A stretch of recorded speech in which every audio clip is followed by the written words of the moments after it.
en casa y poder compartir el día de hoy un poquito de ustedes sobre algunos alcances de microcirugía dental. Cayetano Heredia, donde enseño, hemos trabajado muy unidos a la Universidad de Nova Southeastern University por cuestiones de un convenio interuniversitario que permite a nuestros alumnos justamente realizar apicectomías y trabajos de microcirugía en conjunto con esta universidad.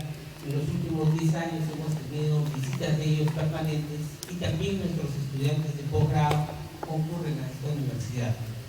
Vamos a tratar de resolver la pregunta de si podemos resolver realmente la persistencia de la periodontitis apical con la microcirugía endodóntica, teniendo en cuenta que no necesariamente hay que hacer microcirugía endodóntica, sino que tenemos que realizarla cuando el tratamiento esté realmente indicado. Vamos a través del retratamiento quirúrgico versus el no quirúrgico, las indicaciones y contraindicaciones de la cirugía, hablar de algunos tipos de colgajo, hablar de retropreparación y retrooperación y ver sobre todo el pronóstico que puede tener este tipo de tratamiento. Mucho de lo aprendido se lo debo realmente al jefe del director del posgrado de Nova, el doctor Ken Namero, el doctor Paul Felser, el Iván Moldauer, doctores como Sensei Lee y el doctor Masillán. El día de hoy vamos a conversar realmente sobre este tipo de problemas originados básicamente por la necrosis pulpar y sus secuelas. Existen también otros grupos de imágenes radiolúcidas que no necesariamente son de origen pulpar, pero que en este momento no serán tema de lo que vamos a conversar. En primer lugar, tenemos que averiguar si esa imagen radiolúcida que nosotros estamos viendo es realmente una enfermedad. Como mencionamos en el detalle anterior, las enfermedades pulpares son producto de la primera inflamación o de la necrosis y las secuelas que pueden dejar, y en otros casos tenemos lesiones que aparentan ser realmente un problema pulpar, pero que no lo son. Podría ser el caso de la displasia fibrosa, podría también tratarse elementos anatómicos del conducto dental inferior que podrían estar realmente simulando una enfermedad cuando no lo es. Lo que tenemos que hacer como endodoncistas es averiguar realmente si lo que estamos viendo es enfermedad o no. Si no es una enfermedad, solamente hacer los controles respectivos, pero si es enfermedad, tendremos que realizar realmente el tratamiento endodóntico. Esta lesión crónica primaria establecida después de realizar nuestro tratamiento endodóntico puede traer como resultado que sea favorable o que sea desfavorable. El 75% de las lesiones que son tratadas por primera vez van a tener un resultado favorable. Un 25% de ellas irán al fracaso. Tenemos que analizar la necesidad de realizar realmente o no un retratamiento, porque esta lesión crónica primaria que resultó desfavorable al tratamiento se convierte en lo que nosotros vamos a tratar el día de hoy, que es la lesión crónica persistente o lesiones secundarias. En algunos casos no hemos sido nosotros los que realizamos el retratamiento y en otros sí. Independientemente de ello, hay que averiguar si este retratamiento de conductos resulta favorable, realizaremos solamente controles, pero también tenemos que tener en cuenta que los retratamientos van a tener un pronóstico menor que el primer tratamiento. La literatura indica que el 65% de los casos que son retratados son favorables y un 35% son desfavorables. Este 35% desfavorable habrá que revisar si podemos realizar en ellos un segundo retratamiento o si habrá que realmente realizar una cirugía complementaria.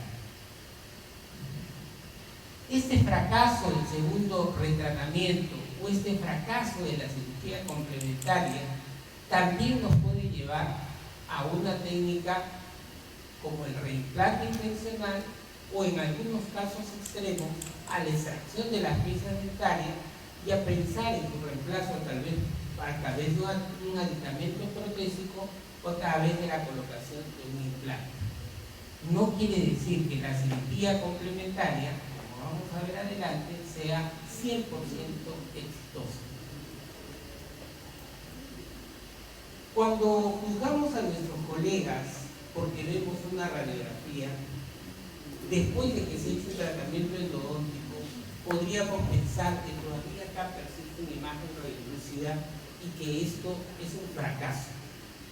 Pero hay piezas dentales que presentando imagen radiolúcida no tienen ningún tipo de sintomatología, en las cuales el paciente está comiendo muy bien, no tiene dolor a la percusión, no tiene dolor a la palpación, y si analizamos nosotros las radiografías hacia atrás y si contamos con ellas, podemos ver que en realidad en la evolución cronológica del tiempo, esta imagen radiolúcida está disminuyendo de tamaño, existe todavía presencia de imagen radiolúcida, no ha desaparecido por completo, pero si la pieza está sintomática y se encuentra en función, este es un caso que la literatura define, según Friedman, que debe ser considerado como casos funcionales.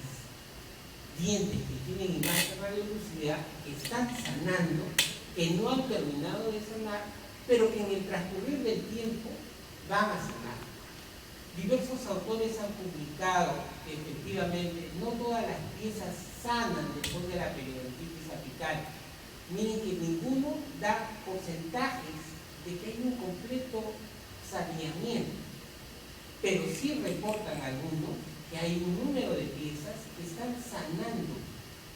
La suma de aquellos casos que sanaron por completo y aquellos que están sanando han sido definidos a partir del año 2004, publicado en el Journal de Endodoncia por Friedman, como casos funcionales.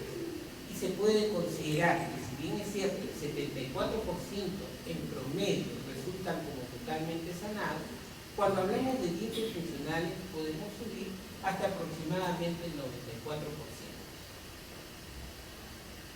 El mismo caso, visto 2 años después, terminó de sanar, y aquello que en el 2006 era realmente una imagen radiolúcida muy intensa, vemos cómo ha terminado de sanar.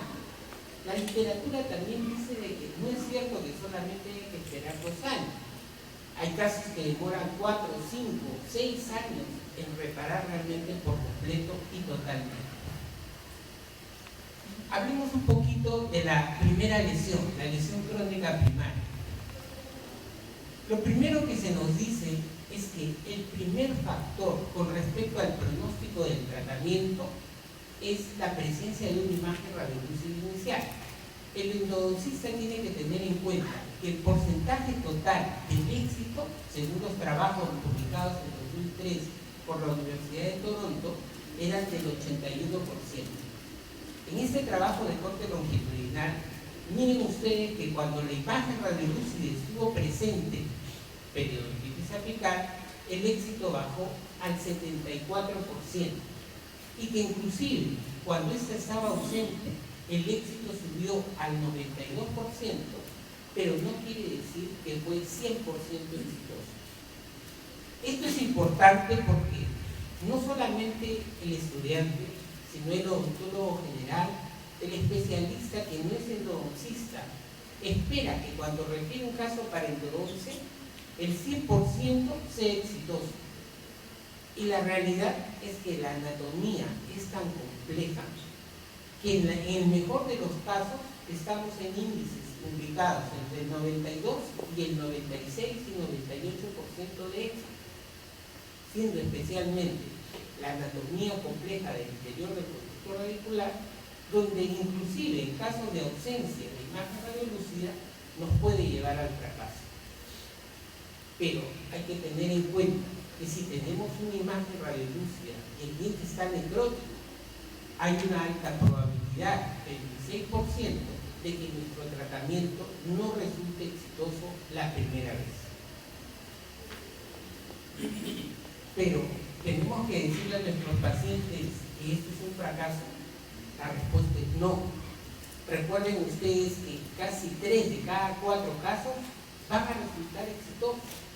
74% solamente con el tratamiento endodóntico realizado la primera vez, evolucionarán favorablemente. Por lo tanto, nuestro tratamiento es bastante seguro. Lo que sí tenemos que avisarle al paciente es que pueden existir causas ajenas a nuestro tratamiento que pueden traer como consecuencia un 26% de casos en que este éxito no se dé y que pueda necesitar el paciente un tratamiento complementario. ¿Quiere decir que el paciente no se tiene que hacer la rehabilitación? Falso. La rehabilitación tiene que ser hecha tan pronto como sea posible una vez terminado el tratamiento endodóntico. Es más, va a contribuir a que el éxito realmente se dé. Sin embargo, el paciente tiene que ser consciente de que existiendo una imagen radiolúcida, tiene que venir a control, porque podría darse el caso con el tiempo, pudiera realmente fracasar y necesitar un tratamiento complementario. Van der Haan fue el primero que habló de periodontitis apical. Periodontitis apical que afecta el periodonto apical, pero no tiene nada que ver con el nombre, con enfermedad periodontal. Confunde realmente al estudiante con el tipo de literatura que uno puede leer. Este nombre lo único que está diciéndonos es de que las secuelas de la necrosis han afectado el periodonto de esta zona y por eso se llama periodontitis apical, no teniendo relación directa con clasificación de la enfermedad periodontal. De tal manera que cuando ustedes lo busquen en la literatura, entiendan que cuando estamos hablando de estas lesiones que se encuentran a nivel del periápice, secuelas de la necrosis, esto es lo denominado periodontitis apical. Y como es lógico pensar, hay factores físicos, químicos, traumatismos, pero en general, lo que causa la mayor parte de las lesiones son las bacterias.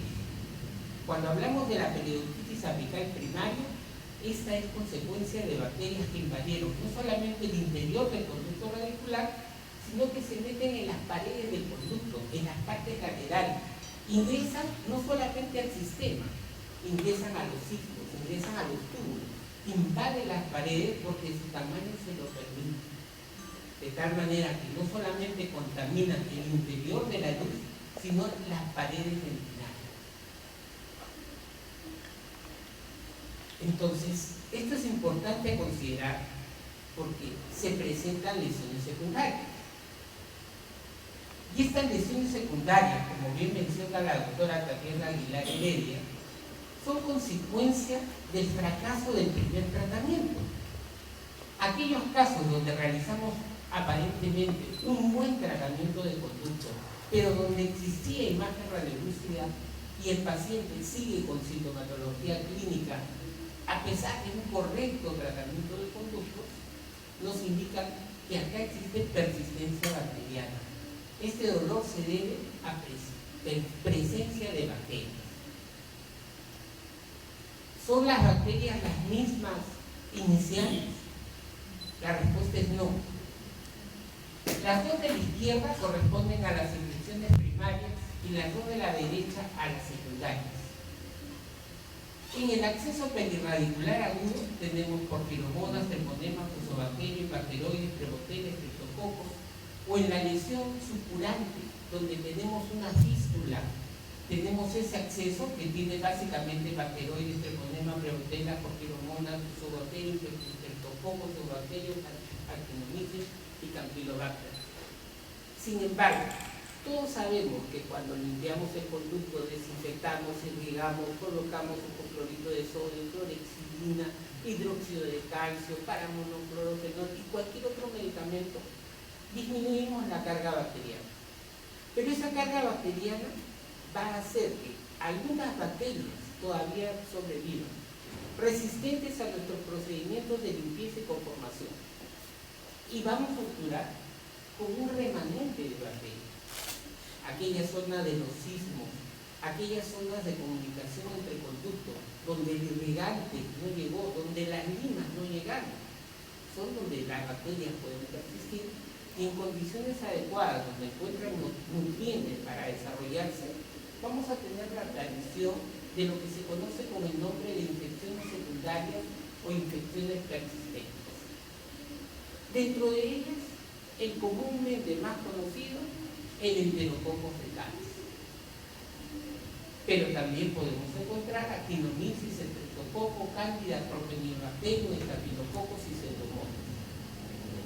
Y así como existen bacterias que pueden persistir en el interior del conducto radicular, hay bacterias que persisten porque viven por fuera del conducto radicular, donde la lima no llegó, donde ninguna lima sale del conducto para trabajar fuera. Y esas bacterias extrarradiculares formando biofilm son básicamente la actinomyces y el propionibacterium arachnea. ¿Por qué fracasan nuestros tratamientos de conducto radicular? En la mayoría de los casos asociados a este tipo de bacterias. Entonces, el concepto de por qué fracasan el tratamiento inicial es básicamente por la falta de esterilización del conducto radicular. Si nosotros pudiéramos lograr esterilizar el conducto radicular, definitivamente no tendríamos una infección persistente. Pero ya sabemos que no todas las limas preparan por completo el interior del conducto radicular, ni que los irrigantes matan por completo las bacterias del interior del conducto radicular. Y si a esto le unimos nuestros procesos de conformación y obturación fallidos, una obturación que no haga un cierre hermético va a provocar que los nutrientes ingresen y que estas bacterias que quedaron como remanentes vuelvan a aparecer y tengamos nuevamente ahora una infección persistente. Las bacterias son entonces las responsables de la aparición, van a ser en muchos casos agresivas y a pesar de nuestros esfuerzos de limpieza y conformación, algunas de ellas van a seguir sobreviviendo. Pero colocamos hidróxido de calcio. ¿Y qué dice la literatura? Que el enterococo fecalis, la bacteria más prevalente en los casos de retratamiento, sobrevive al hidróxido de calcio. El hidróxido de calcio no mata al enterococo fecalis. El enterococo fecalis se reproduce y crece en presencia del hidróxido de calcio. Innumerables trabajos de investigación de Gunnar Gallen, Christoph Molander, ya lo descubrieron, ya lo publicaron.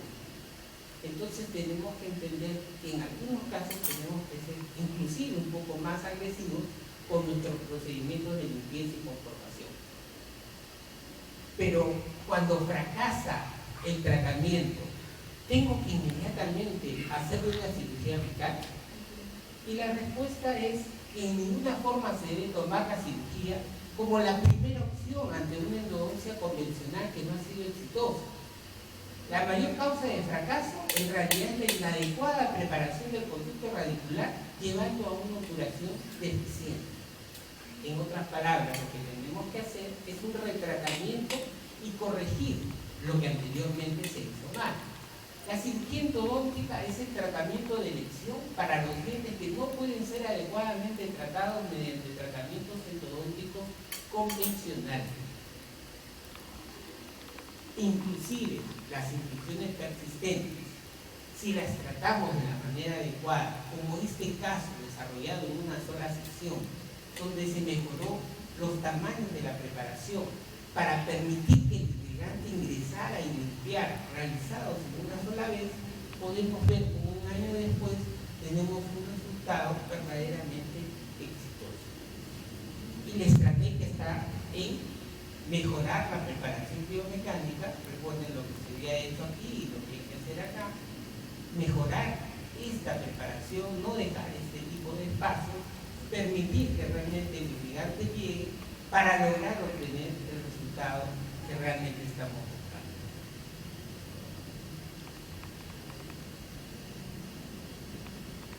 Este es un caso, por ejemplo, que nos llegó a la facultad de una paciente que estaba prácticamente casi a punto de entrar en un estado de depresión. Hace 2 años comenzó con una fístula extraoral. Concurrió a su médico tratante, le empezaron a dar medicamentos, la trataron a través del dermatólogo y en los últimos 3 meses terminaron mandándola al INEM. ¿Ustedes se imaginan ser jovencitos como la mayoría de acá presentes y medio después? Panorámica inicial del año 2004 y el control en agosto del 2005, donde vemos que la reparación biológica se está dando y realmente nuestra paciente ha evolucionado favorablemente.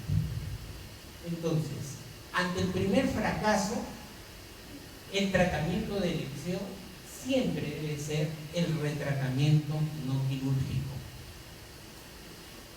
Pero a veces no es fácil realizar un retratamiento no quirúrgico porque uno no sabe de las condiciones con las que se va a encontrar. Y a las que más le tememos realmente es que nos diga un caso que presenta perforaciones. Perforaciones que pueden ser muy grandes y que afectan la zona de furca. La literatura es bien clara. Cuanto más cercana está a la cresta, la perforación tiene un peor pronóstico. Cuanto más antigua es la perforación tiene un peor pronóstico. Sin embargo, hay algunos casos publicados como serie de casos y reportes en la literatura que nos hablan sobre el pronóstico de estos casos que tienen imagen radiolúcida y que tienen perforación. El estudio de Toronto, que demoró 8 años, mostró que esa imagen radiolúcida que inicialmente vimos como el primer predictor del pronóstico del tratamiento de la periodontitis apical no lo era en los casos donde había, por ejemplo, perforaciones o donde la calidad de la operación y la restauración postoperatoria estaban comprometidas. Cuando existía una perforación, el pronóstico del caso podía bajar a un 42%. Si ya habíamos dicho que en la imagen radiolúcida inicial bajaba el pronóstico al 74%, con imagen y perforación, este pronóstico puede bajar hasta un 42%. Pero trabajos como el de Ricardo Pérez, donde nos muestran que miren el tamaño inicial de esta imagen radiolúcida, va a sacar este perno, va a colocar primero hidróxido de calcio. Observen que esto que se ha quedado un pedazo de una percha después de la desoperación, pero es material biocompatible. Está dejando un tope de hidróxido de calcio y luego colocando agregado de dióxido mineral. Y observen ustedes cómo va evolucionando el paciente en los controles y cómo 2 años y medio después podemos ver una reparación casi por completo. Pero no solamente se ha corregido el stop apical, se ha sellado con el agregado de dióxido mineral o MTA, se ha colocado un nuevo poste y también hay que considerar que desde un inicio se está colocando una restauración postoperatoria adecuada. Diferentes trabajos que nos muestran perforaciones comprometiendo las zonas de furca con la reparación respectiva a través del tiempo. Ricardo Pérez, Valentina Giuliani y Gabriela Palavino nos mostraron una serie de 10 casos donde trabajaron con todas las perforaciones de furca. Lo interesante fue que 5 años después en los controles ellos tuvieron éxito en 9 de 10 casos donde habían hecho tratamiento de las perforaciones de furca con agregado de dióxido mineral. ¿Y saben por qué fracasó el 9? Se mudó y no concurrió a los controles. En realidad no fue un fracaso, sino fue una pérdida de seguimiento que no podía ser reportada. Pero 9 de 10 casos tratados adecuadamente con agregado de dióxido mineral terminaron en éxito. Ante el fracaso, primero el retratamiento. Si las lesiones radiolúcidas son muy grandes, debo pensar en realizar el retratamiento, la cirugía o realizar ambos. Los trabajos de investigación también son claros al respecto. No es conveniente realizar la cirugía sola. La cirugía, las barras en amarillo, combinada con el tratamiento de retratamiento, son las que nos llevan a mejores porcentajes de éxito. Si tienen que realizar cirugía apical, primero realicen el retratamiento y solo si este fracasa, realicen ustedes la cirugía. Reaccionan favorablemente al tratamiento de conductos las lesiones radiolúcidas grandes. Hemos visto que las lesiones, por amplias que sean, pueden resultar favorables si el tratamiento endodóntico es realizado de manera adecuada. Y si la lesión persiste, analicemos primero por qué fracasa. Ya hemos visto de que las grandes lesiones están asociadas a bacterias. Hemos visto que hay trabajos de investigación como los de Leonardo Rossi y Silva, que nos demuestran que por fuera del foramen apical, en la parte externa del cemento, pueden haber áreas de reabsorción donde las bacterias crecen. Cocos, bacilos, bacterias, filamentos, básicamente actinomyces y Propionibacterium arachnea, pueden sobrevivir por fuera y pueden perpetuar la infección. No se ha inventado la lima que salga por acá, trabaje fuera y vuelva a meterse. Aunque el año pasado en Bahía acabo de ver el primer prototipo al respecto.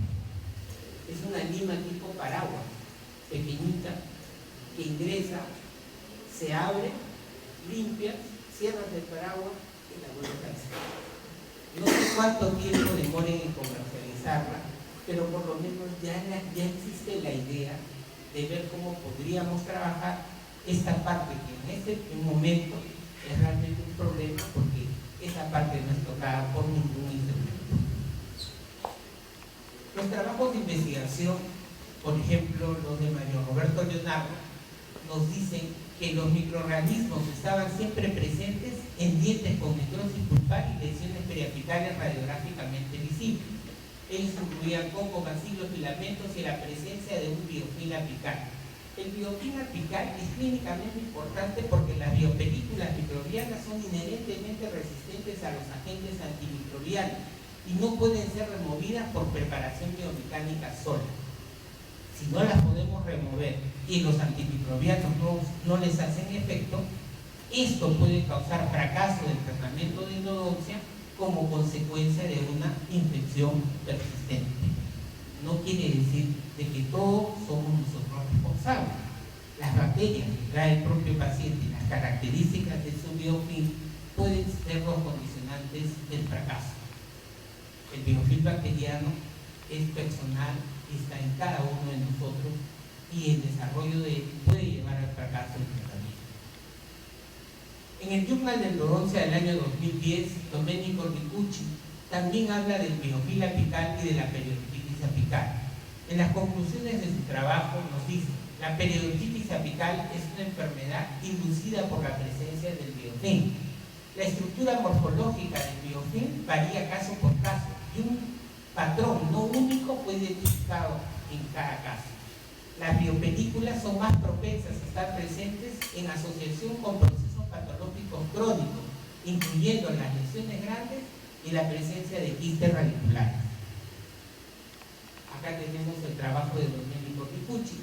Podemos ver el predominio de cocos, predominio de formas filamentosas. Podemos ver en el corte transversal y en la raíz distal la presencia acá de restos de alimentos vegetales, la presencia de bastones, como en el corte transversal de esa pieza que presenta periodontitis apical, a pesar de que aparentemente se han limpiado los conductos, acá se tiene presencia de biofilm bacteriano, bacterias en la zona epitíxica, y acá tenemos bacterias en el conducto mesial. ¿Por qué fracasan nuestros tratamientos? Porque no podemos eliminar por completo estas bacterias. Acá no hay instrumento que llegue.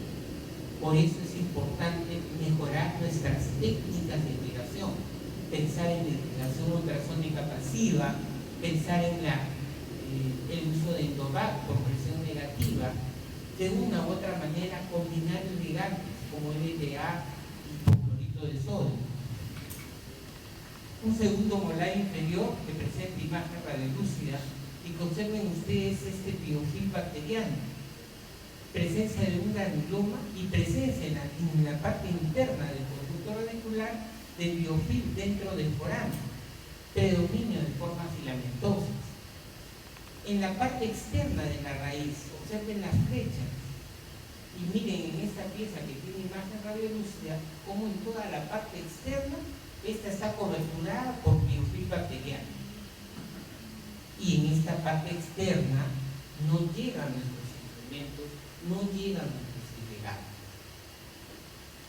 Pero habrán otros factores, aparte de las bacterias, que tengan que ver con el fracaso. Y la respuesta es sí, porque como dice Siqueira Jr. y publica en el International Endodontic Journal, etiología del fracaso del tratamiento de conducto radicular. También sabemos que existen factores no microbianos. La principal causa de fracaso era la infección intraradicular persistente o secundaria. También podría ser infecciones extrarradiculares de biofilm. Pero ellos mencionan que hay factores no microbianos intrínsecos o extrínsecos. Los tratamientos de conductos van a resolver, inclusive cuando la imagen es grande, cuando podemos tener un quiste, cuando el quiste está en relación directa y unido al foramen apical, el problema endodóntico. Pero hemos visto que hay casos donde esto no es así. Y como bien mencionaba Siqueira Jr., podemos tener la presencia de cristales de colesterol que van a producir reacciones a cuerpo estaño, generando una lesión perirradicular persistente. El desarrollo de los quistes, como bien lo mencionan ahí, pueden ser quistes en Bahía, pueden ser quistes verdaderos, pero también en el año 98 él ya demostró de la presencia de cristales de colesterol en el lumen de los quistes. Y esos factores no microbianos que también pueden causar lesión periapical persistente, ¿cuáles serían?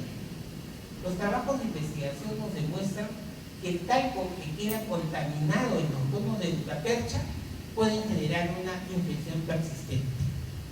La primera vez que abrimos la caja de conos de gutapercha está bien estéril, pero en los próximos tratamientos ya no está estéril. El cono de gutapercha debe ser colocado en hipoclorito de sodio concentrado por 1 minuto, el cono maestro, antes de proceder a obturar, o en alcohol por 5 minutos. También es un problema la celulosa de las puntas de papel. Si secamos con mucha energía y se rompen pedazos de la punta de papel, esas pueden ser las causas del problema. A algunos les falta puntas de papel y utilizan algodón. Los restos de algodón que se queden dentro del conducto o los restos de alimentos de origen vegetal son causantes de infección persistente, tal como lo demuestran las investigaciones realizadas. Entonces, la cirugía endodóntica es la respuesta cuando el problema solo puede ser corregido, reparado o remediado mediante el tratamiento quirúrgico. Según John Ingle, ustedes lo pueden buscar en la publicación de la 5ª edición, está por completo publicado realmente estas indicaciones. Cuando requerimos drenaje quirúrgico, cuando fracasó el tratamiento endodóntico no quirúrgico, cuando hay calcificaciones del espacio pulpar, cuando existen errores de procedimiento, separación de instrumentos, escalones, perforaciones, obturación, variaciones anatómicas como la dilaceración radicular, la fenestración. También cuando tenemos que hacer biopsia, cirugía correctiva, ya sea por defectos de adaptación, caries, disección, disección, cuando queremos hacer cirugía de reemplazo, ya sea por reemplazo intencional o postraumática.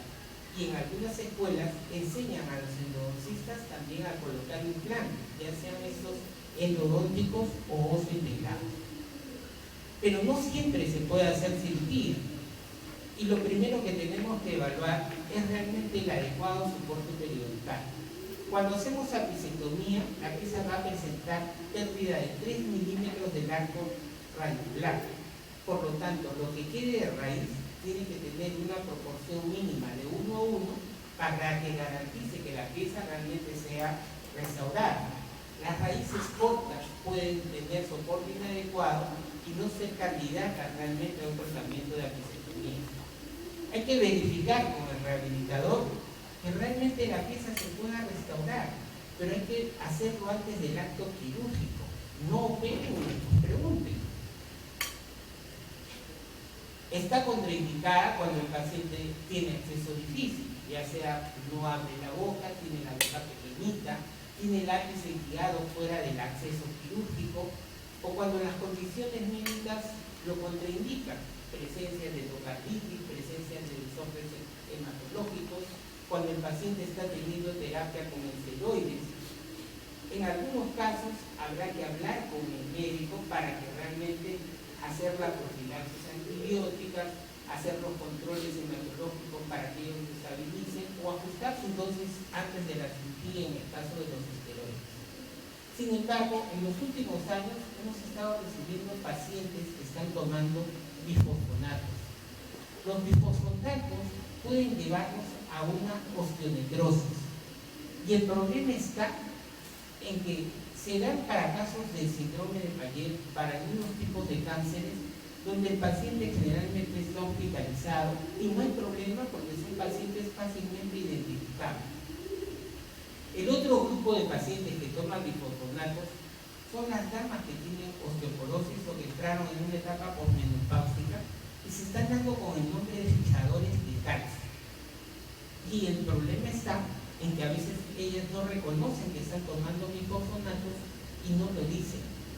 El problema está en que esto causa que los osteoclastos realmente dejen de perder su actividad y no se produzca realmente la reparación para que primero tenga que haber pérdida ósea para que luego haya posición ósea.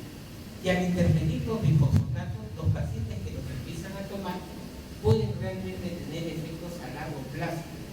En los últimos 10 años se han visto cada vez más incrementos de esto y hay que tener mucho cuidado porque los cirujanos maxilofaciales están reportando casos de osteonecrosis en pacientes que tomaban bifosfonatos.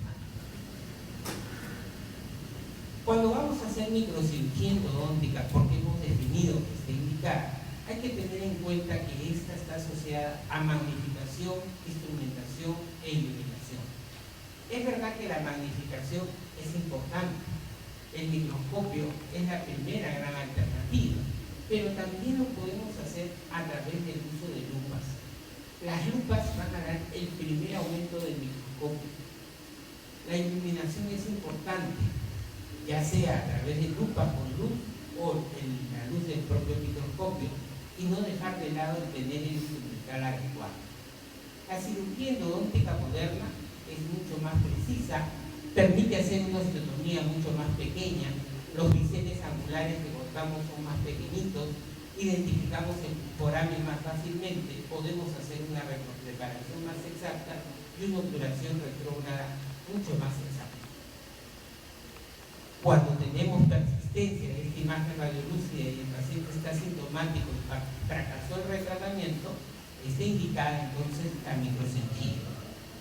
Hay que eliminar 3 milímetros de raíz y es importante tener esto en cuenta porque tenemos que hacer biseles de 10 grados. Cuando eliminamos esto, eliminamos el 98% de las ramificaciones laterales y conductos y letras apicales y esto nos va a asegurar la probabilidad de tener un mayor éxito. Confeccionar esta cripta. Observen ustedes el tamaño normal de un espejo y el tamaño de este espejo. Lo que estamos viendo acá es un espejo que tiene 3 milímetros de largo, de diámetro.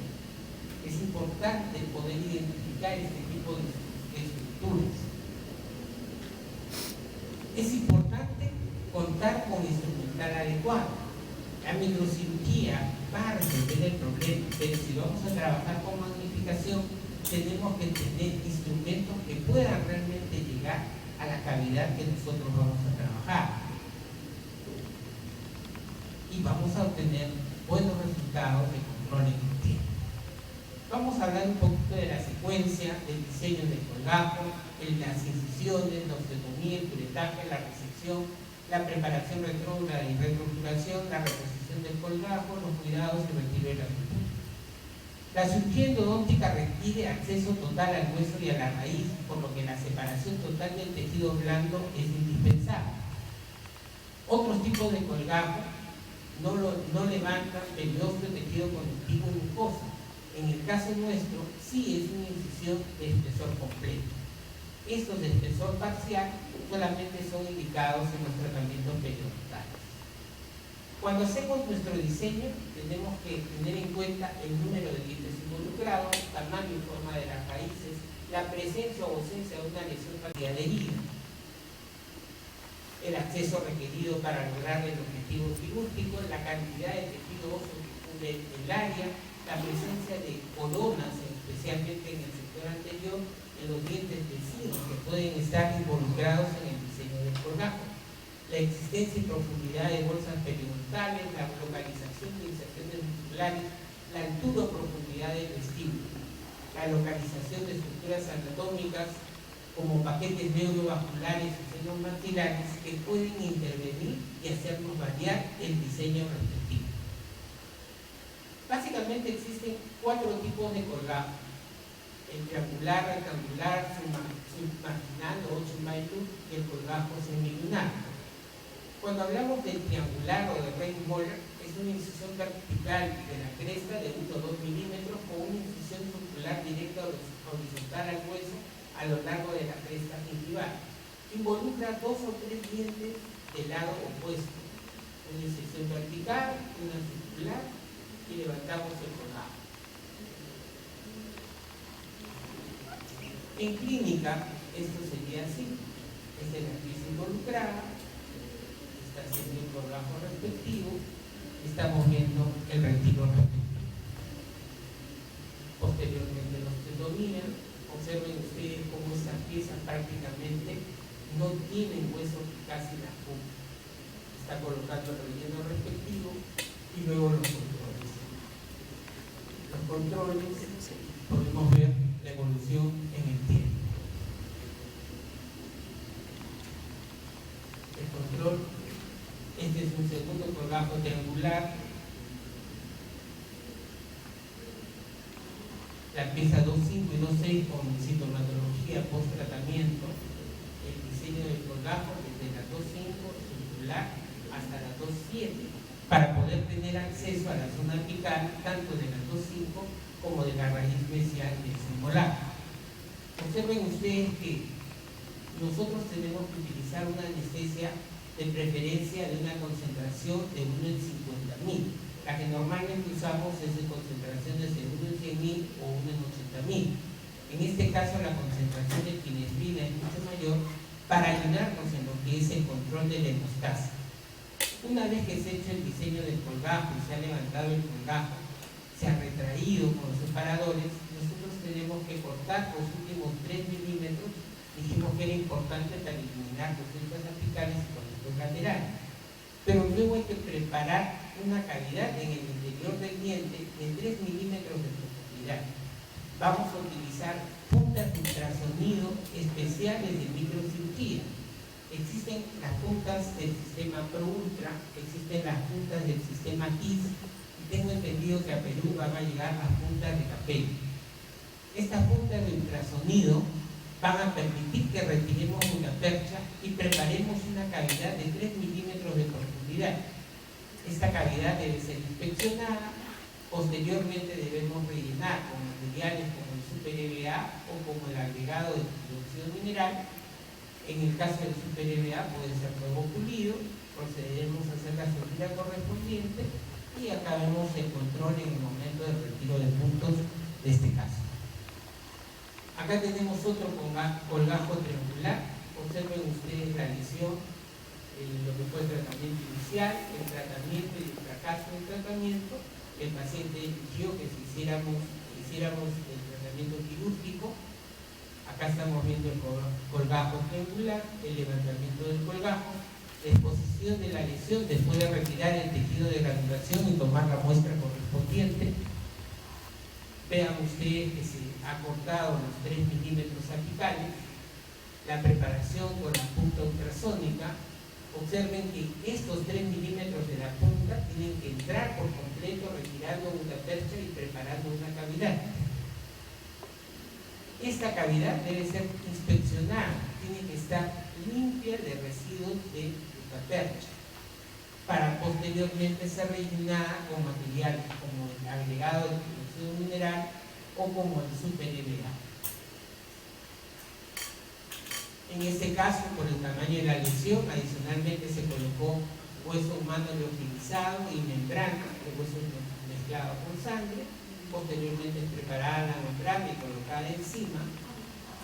Y acá estamos viendo el resultado. La radiografía es inmediata, postoperatoria, el primer control y el retiro de puntos en el segundo control. Recuerden ustedes que acá tenía la lesión granulomatosa. Y sus controles. El colgajo rectangular o el colgajo trapezoidal. Cuando una segunda incisión vertical es hecha junto con este primer colgajo triangular, este se convierte en el colgajo rectangular o trapezoidal. Acá está el colgajo. Observen ustedes que el colgajo nunca debe terminar así, el esquema está mal. El colgajo debe terminar con esta parte en redondo. El colgajo respectivo, el caso previo, el diseño del colgajo, el levantamiento del colgajo, la exposición de la lesión. Observen que la estamos retirando por completo. Acá ya han sido retirado y suturado los puntos de sutura. Cuando se van a retirar, acá una vez retirado. Los colgajos también, si bien es cierto que pueden tener ventajas como una visibilidad aumentada, en este caso su elevación puede ser dificultosa al principio. La sangre proporcionada puede poner en riesgo porque se puede destrozar, la sutura es más difícil y el tejido gingival separado llega a producir un 0,5 de milímetros de precisión. Es algo a tenerlo en cuenta, especialmente si el paciente presenta coronas. Entonces, si el paciente presenta coronas y no queremos alterar el margen gingival, la solución es hacer un colgajo submarginal o de Ochenbein-Blum. El esquema, el caso, clínicamente cómo vamos a planificar luego esto. Acá vamos a ver el diseño a través de los puntos que se han colocado, ¿sí? Cómo se va a unir, y acá estamos viendo en la unión de estos puntos acá para el diseño del colgajo Ochenbein-Blum. Acá ven cómo está hecho el corte, ya se levantó el colgajo. Acá tenemos acceso directo y vamos a entrar a buscar el área que estaba con la presencia de este granuloma apical. La preparación retrógrada hecha con ultrasonido, la inspección de la cavidad, el retiro de utapercha, la inspección, el relleno con super EVA, la colocación de reposición del colgajo en puntos de sutura, los controles correspondientes. Así está. Acá podemos ver la retroaplicación y la retropreparación. Acá podemos ver el colgajo Ochenbein-Blum. Ahora, también hay que observar esta presencia de hematomas. Eso tiene que ver con cuándo o con qué fuerza nosotros hemos hecho la retracción, y en algunos casos hay que recordar de que los retractores deben apoyar sobre el hueso y no apoyarse sobre el tejido. Cuando nosotros retraemos apoyándonos sobre el tejido, podemos tener este tipo de consecuencias. Felizmente la paciente evolucionó muy favorablemente y acá estamos viendo la guía del post. Algunos profesores que han venido, como Jaime Silverman, Iván Moldauer, la doctora Evelina Johnson y el doctor Masillán. Vamos a ver este caso. Esta paciente viene en estas condiciones. Es una paciente que va al dentista. Observen ustedes que no solo tiene coronas disminuidas, sino que es portadora de prótesis parcial removible.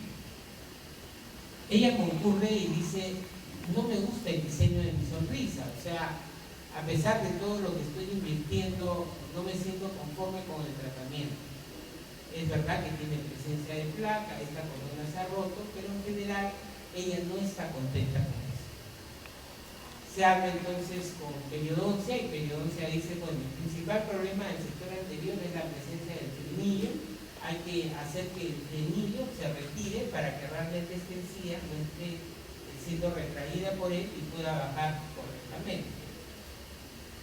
Ellos planifican entonces el diseño de una nueva sonrisa, teniendo en cuenta que esta papila baje, pero que las alturas de los centrales sean realmente armónicas, que la altura del canino sea concordante con el otro canino. Hacen su cirugía estética periodontal y nosotros podemos ver el resultado y la colocación del provisional. Cómo estaba antes, cómo se encuentra después. Entonces, en el sector anterior ha mejorado bastante, ya terminó la fase periodontal de cirugía plástica, la mandan a rehabilitación oral. En rehabilitación oral lo que encuentra es la necesidad de rehacer algunos tratamientos endodónticos y la realización de tratamiento. Acá, por ejemplo, tenemos imagen radiolúcida y acá tenemos una pieza que tiene espigo muñón, no tiene tratamiento y tiene imagen radiolúcida. Vamos a centrarnos por el día de hoy en esta parte de acá, en esta imagen radiolúcida y en esta pieza central. Ella viene diagnosticada como que tiene necrosis y periodontitis apical crónica. Se inicia el tratamiento respectivo, le dejan hidróxido de calcio y en la cita posterior proceden a hacer la obturación porque ella se encontraba completamente asintomática. Sin embargo, cuando empiezan a hacer la desobturación para preparar el espigo muñón, el rehabilitador dice: si bien es cierto que el espacio es correcto y que radiográficamente se ve bien, yo al desobturar he tenido sensación de que ha habido mal olor en el muñón. Creo que hay que retirar por completo esto y debe ser hecho de nuevo. La manda con una interconsulta y la verdad que nosotros no podemos decir si él sintió o no el mal olor, pero si él dice que lo ha sentido, lo lógico es de que pensemos que se encuentra un conducto contaminado. Procedemos a hacer entonces el retratamiento de conducto.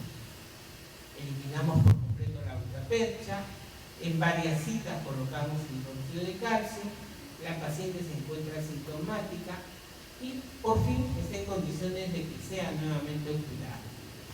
Para abril de ese año, la pieza es obturada y nuevamente pasada a rehabilitación oral para continuar su tratamiento. Le colocan inclusive su espigo muñón y la paciente está casi bien.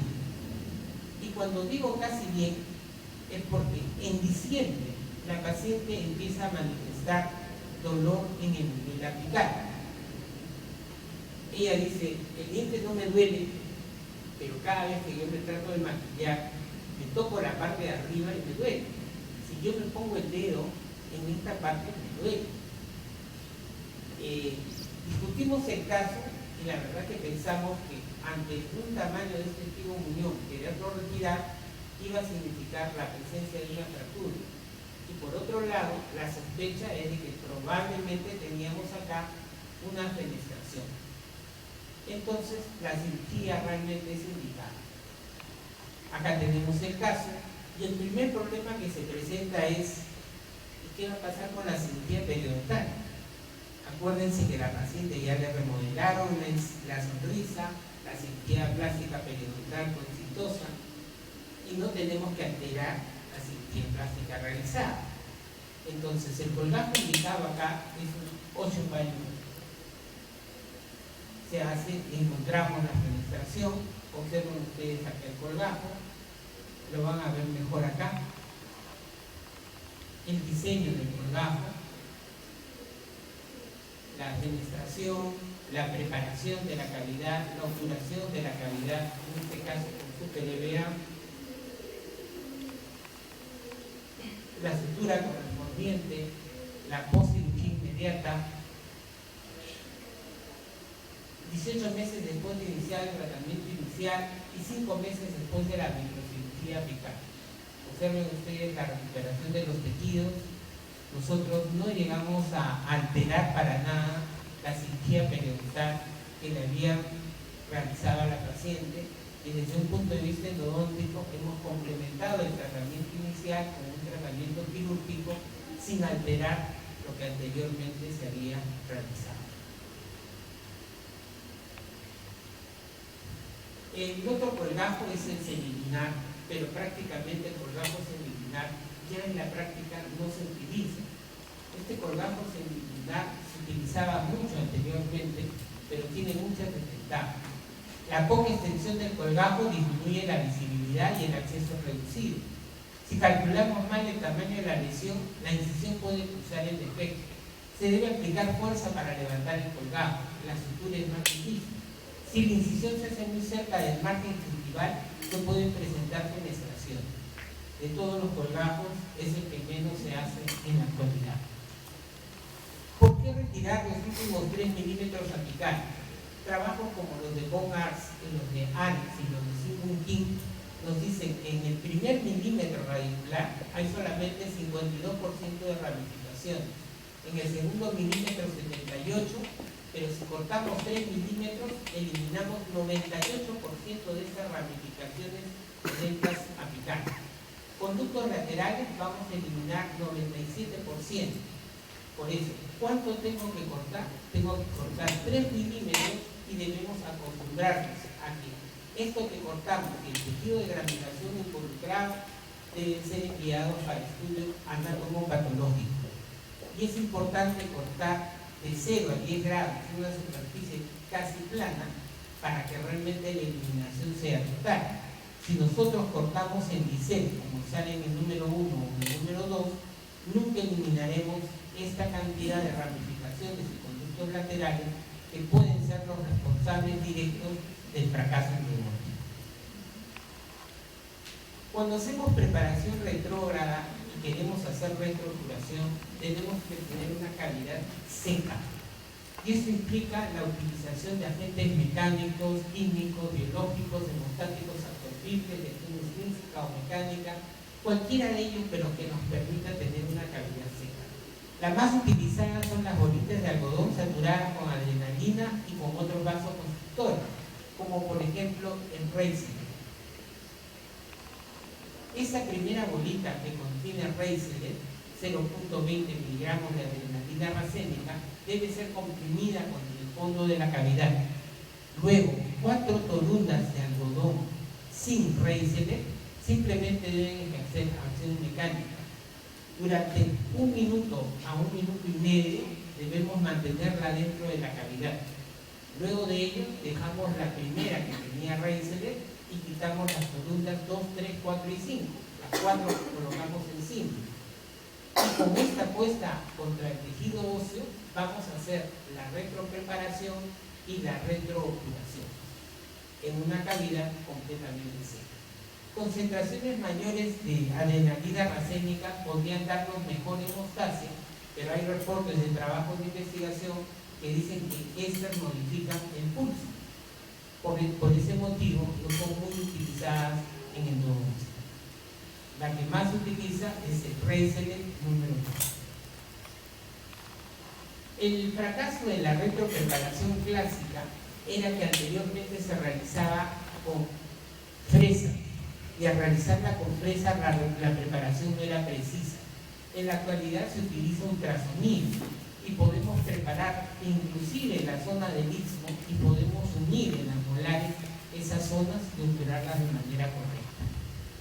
Cuando uno compre puntas de microcirugía, compre las puntas de KISS o compre las puntas de ProUltra.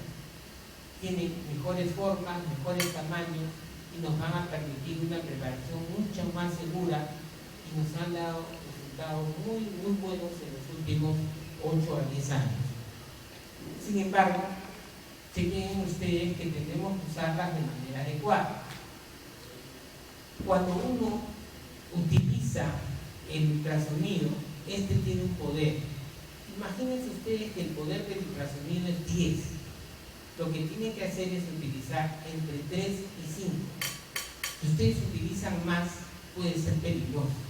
Entre 3 y 5 van a poder retirar gutapercha, van a poder compresionar la cavidad y van a tener una cavidad limpia de gutapercha y 3 milímetros de profundidad preparados, listos para recibir la obturación retrógrada. Cuando se utiliza una fresa, generalmente uno se desvía del camino y hace una perforación hacia palatino o lingual. Pero hay que secar esa cavidad. Para ello se utiliza el irrigador aspirador de Stropco, que permite que podamos irrigar, podamos secar y podamos observar esa cavidad fácilmente con el microscopio. Observan ustedes que al borde hay un color azul. Este color azul corresponde al haber colocado una tolula con azul de metileno. La colocamos durante 5 a 10 segundos e inmediatamente lavamos con suelo fijamente. Hayamos retirado por completo todos los 3 milímetros de diente que nosotros queremos retirar y que lo que estamos preparando sea una cavidad completamente plana.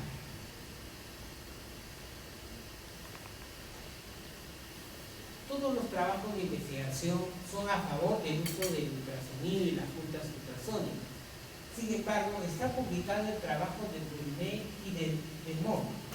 Ellos indican que la utilización de ultrasonido con estas puntas puede generar también microcracks. Y estos microcracks podrían llevar en el futuro a la presencia de fracturas.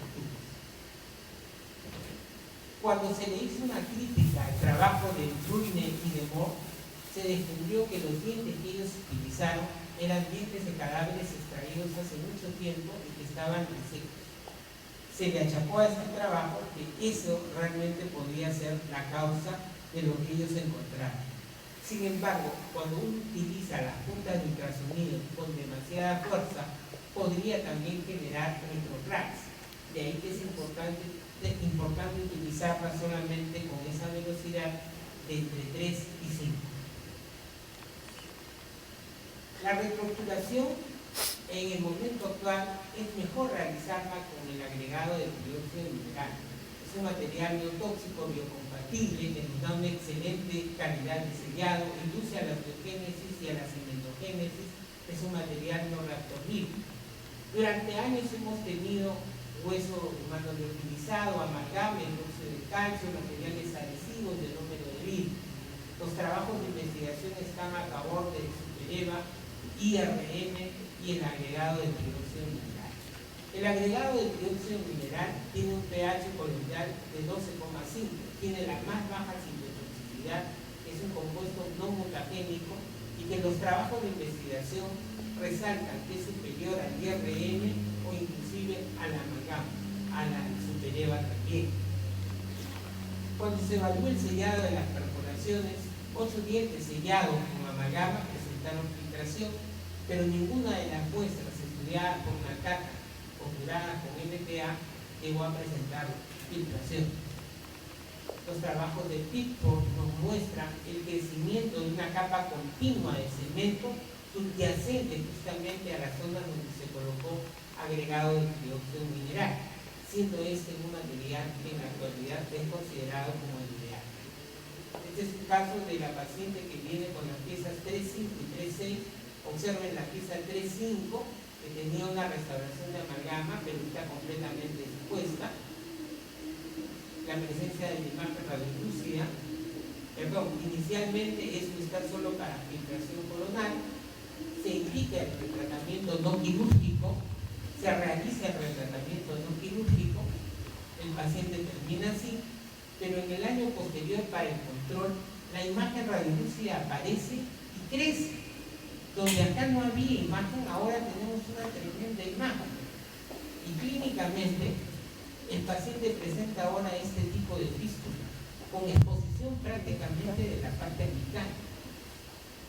La cirugía complementaria es entonces indicada, se hace el diseño del colgajo respectivo, retraemos el colgajo, se va a examinar la parte apical y se nota comprometido la raíz mesial del molar y no solamente el premolar. Por ese motivo se prepara la raíz del tercio apical del premolar y el tercio apical del molar.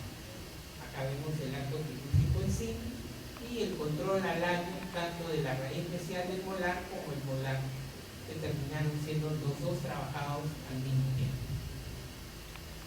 Este es un paciente que concurría para tratamiento integral.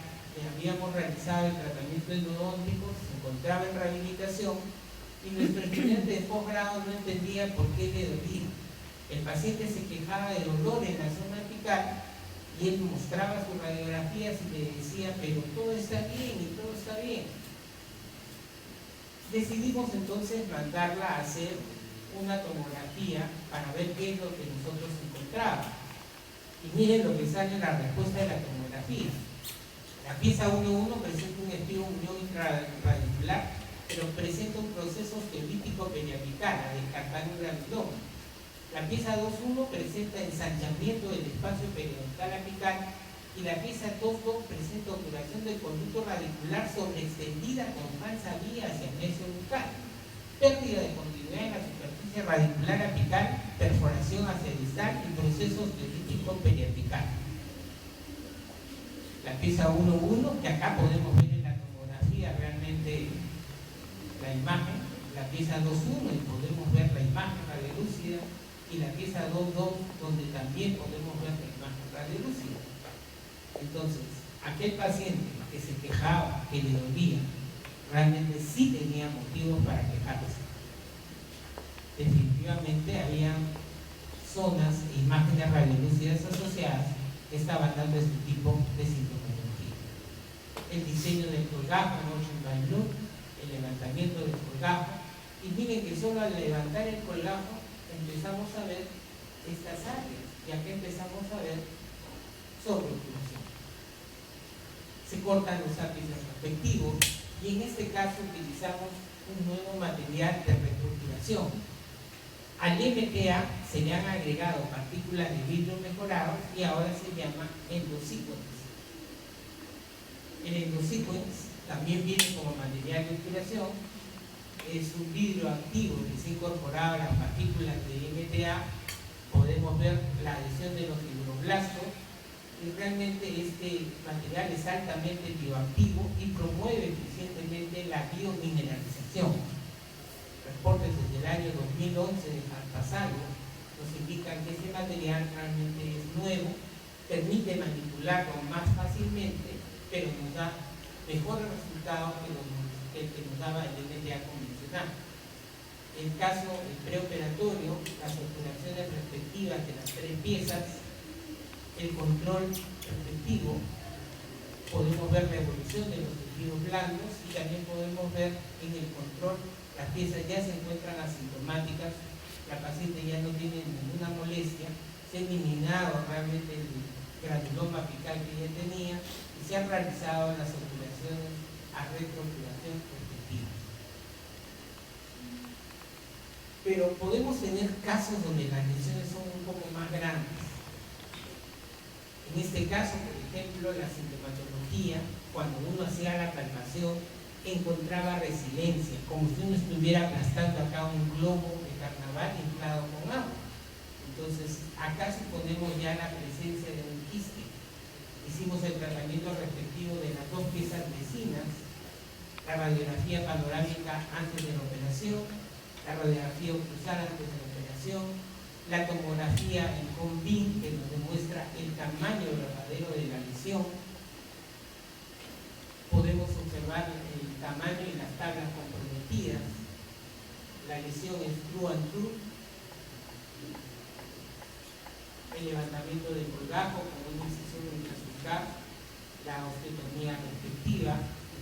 Podemos ver la exposición del tejido, el retiro del tejido, la muestra que se va a tomar para evitar anatomopatología, el curetaje respectivo, la ampliación de la cripta, miren el tamaño de esta lesión, la desobturación apical de los espectros apicales con ultrasonido, la preparación y retroobturación respectiva, la obturación retrógrada realizada con agregado de dióxido mineral.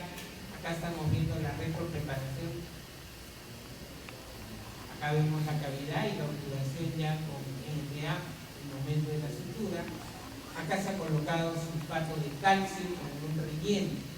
La literatura nos indica, según los últimos trabajos de investigación en oral surgery, que es importante rellenar la cavidad también con sulfato de calcio. Mejora y promueve la reparación ósea. La adición de sulfato de calcio durante los procedimientos quirúrgicos convencionales en las lesiones de lado a lado mejora realmente el resultado clínico. Nuestro paciente, la radiografía final, después de la cirugía, el retiro de puntos respectivos, la primera semana, una semana después de la cirugía, el resultado anatomopatológico indicando que se trataba forma de un granuloma apical. La evolución en el tiempo, hemos visto inicialmente la cavidad, podemos ver el retiro y el relleno óseo respectivo. Para diciembre del 2010 prácticamente la reparación es bastante buena, sin embargo existe todavía una zona que corresponde a cicatriz apical. Como bien dicen los trabajos de investigación, el 75% de las lesiones que vemos son generalmente granulomas. Histopatológicamente inclusive pueden subir a un poco más. Pero hay que hablar del pronóstico de estos casos. ¿Qué pasa con estos pacientes? El pronóstico de la microcirugía, ya habíamos visto que para Friedman el pronóstico iba en un 74%. Sin embargo, esto era en 2004. Cada vez más mejoran las técnicas quirúrgicas con la ayuda del microscopio endodóntico. El tamaño de las lesiones también tiene que ver. Miren que cuando el tamaño es menor a 5 milímetros, el pronóstico es mejor. Cuando el tamaño de la lesión es mayor a 5 milímetros, el pronóstico disminuye. Hay una diferencia de 10% entre la cirugía después del tratamiento inicial y después del retratamiento, que no es estadísticamente significativo. Para Friedman, el pronóstico es de 74% y los dientes terminan funcionales después de la cirugía en el 94%. Sin embargo, va a dar mejores resultados en pacientes mayores de 45 años, en aquellos pacientes donde la obturación inicial fue inadecuada y donde la cripta que se hace es menor a 10 milímetros, es decir, trabajando con microscopio dental. Los trabajos últimos publicados en 2002 por Richard Rubinstein y Simon King nos dicen que ellos están teniendo en los controles de 5 a 7 años 91.5% de éxito. En el primer año, observen que tuvieron 96.8%, pero los controles a largo plazo nos indican que 5 a 7 años después la cirugía está dando un 91.5% de éxito. Pero esto es cuando es hecha bajo el estado del arte, con materiales biológicamente que podemos colocar de manera biocompatible, con una práctica clínica adecuada, aprovechando un resultado realizado por cirugía de microcirugía, realizando tratamiento con microscopio, con ultrasonido o curando con MTA. No podemos pretender llevar los resultados de la microcirugía si no tenemos las lupas, si no tenemos el microscopio, si no tenemos el instrumental adecuado, los equipos con ultrasonido y los materiales que nos permitan identificar, que podamos ver qué es lo que vamos a tratar, qué es lo que nosotros vamos a rellenar. No olvidar que esta zona del istmo es cada vez más estudiada y que en las molares inferiores se está constituyendo en la raíz mesial, en la zona que debemos unir después de hacer la preparación de los conductos mesovestibular y mesolingual. Trabajos recientes del año 2006 nos indican que cuando se usa microscopio, se obtura con MTA después de preparar con ultrasonido, los éxitos son del 92%. Cuando usamos microscopio, 91.50%. Microscopio, 92%. Siempre que estamos trabajando bajo el estado del arte, vamos a realmente mejorar. Miren este caso, el levantamiento del colgajo, la preparación del extremo, el retiro de la butapercha con ultrasonido, la preparación respectiva y los controles en el tiempo. El tamaño de esta lesión inicial, el control. Así estaba inicialmente en 2007, así está en 2008, y realmente esto puede mejorar. Y en la mayoría de los casos, si trabajamos, como dice Friedman, con el estado del arte, podemos lograr el éxito. Hay que mandar lo que cortamos a patología para lograr este tipo de éxito. Podemos hacer reparaciones de perforaciones, podemos hacer este tipo de intervenciones, podemos hacer la resolución de complicaciones. A mi estudiante, la lima que estaba dentro, queriendo hacer el retratamiento, se le fue fuera. tuvimos que finalmente operar al paciente, descubrimos perforaciones que no se veían en la radiografía. Acá está la perforación, acá está la lima. El tratamiento, después de retirar los ápices, rellenar los ápices, colocar MTA, trabajar en la zona del istmo, trabajar la zona de la raíz distal y el control para enero del 2008. Lamentablemente, terminando, no todo puede ser éxito. Esta es una paciente que, por ejemplo, vino con nosotros, se le hizo apicectomía de las dos premolares en el año 2005 y regresó con dolor. Cuando lo examinamos realmente tenía la fístula. Estas eran las radiografías iniciales. En el momento actual se encontraba así. Se planificó entonces realizar retratamiento del acto quirúrgico que no habíamos hecho, que habían hecho una apicectomía con amalgama y decidimos hacer apicectomías y colocar rellenos con agregado de dióxido mineral. Observen ustedes que nuevamente se corta ahora el ápice del otro premolar y también del otro premolar, 2.4 y 2.5. Se preparan respectivamente y se obturan. Acá tenemos este premolar y acá tenemos este premolar. Se ha retirado acá la amalgama y se ha colocado acá agregado de dióxido mineral. Lamentablemente en el control, estos son los controles postquirúrgicos iniciales, donde ella termina completamente sintomática. 2 años después desaparece, no viene a sus controles, no sabemos nada de ella, y ahora regresa. Y en diciembre del 2012 vino 2 años después, y la imagen radiolúcida había aumentado. En lugar de haber disminuido, ahora teníamos imágenes radiolúcidas que no habían desaparecido y que habían aumentado de tamaño. El COMBIN nos demostró que las lesiones invadían por completo no solo el tercio apical, sino también las paredes laterales. Esta pieza estaba sometida a sobrecargas sucursales por el diseño del puente que tenía, pero también se podía pensar en que habían fracturas, tanto en la 2.4 como en la 2.5. Fracturas en 2.4 y 2.5 que nos llevaron a pensar que lo mejor para ella realmente eran las extracciones. Hablamos y decidimos enviar a la paciente a que le hicieran las extracciones.